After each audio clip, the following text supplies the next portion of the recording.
Il est important de noter que la mise en forme des cellules est importante à faire seulement à la fin. Ne pas vous soucier de la mise en forme durant le développement de votre tableur Excel.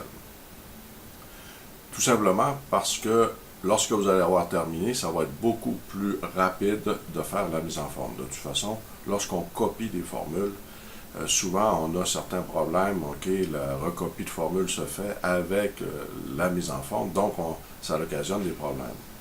Donc comme on peut voir ici, on voudrait avoir une mise en forme comme ici, mais sur les différentes colonnes, ça devient plus simple. Ici, on a un outil intéressant, reproduire la mise en forme. Et quand on clique, automatiquement, on voit que le système va venir traiter les informations correctement. Et ça n'affecte en rien notre liste déroulante. Donc, si on veut copier rapidement, remettre en forme de l'information, c'est assez simple de le faire en utilisant la copie dans la mise en forme, rapide, si on veut, avec le petit outil ici qu'on a.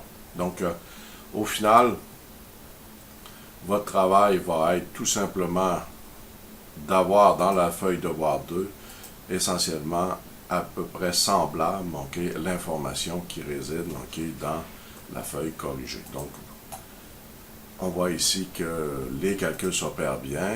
Le propriétaire ou le patron de l'entreprise pourrait faire ses projections assez facilement en changeant ici le nombre d'heures normales pour savoir si effectivement les demandes syndicales vont avoir un coût élevé pour son entreprise.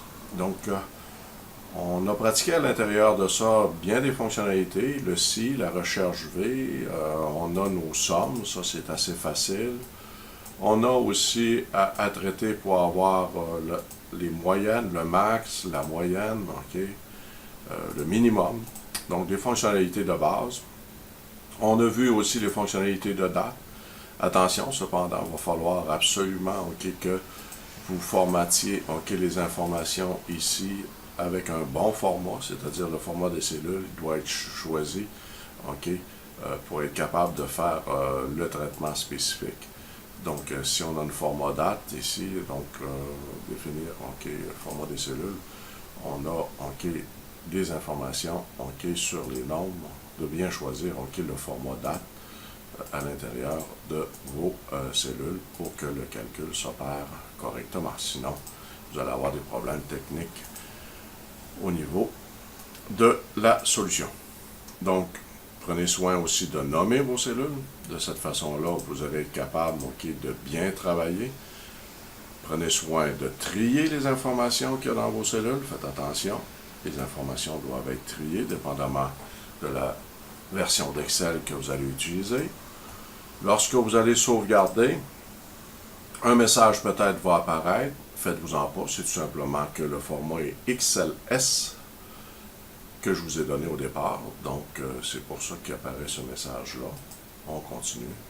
Et vous allez devoir me remettre un nom, devoir 2, avec votre nom, le fichier XLS, lorsque vous allez avoir terminé. Cela est pour le devoir 2 à remettre en Excel.